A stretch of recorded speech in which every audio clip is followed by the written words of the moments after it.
debate é uma grande oportunidade para que os candidatos possam expor à população, aos ouvintes, todo o seu programa, as suas sugestões de ideia.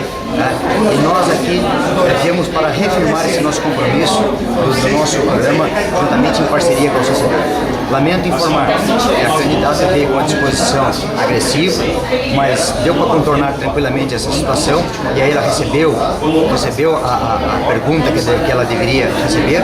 Lamentavelmente, ela, como sempre, falta a verdade, e essa é o nosso grande ponto de desavença, que essa mulher não fala a verdade, ela não costuma falar a verdade, e mentiu com relação à questão dos presidentes do partido. Há 2 presidentes do partido afirmando que o prefeito afirma categoricamente que ela não tem a menor possibilidade de administrar o nosso município.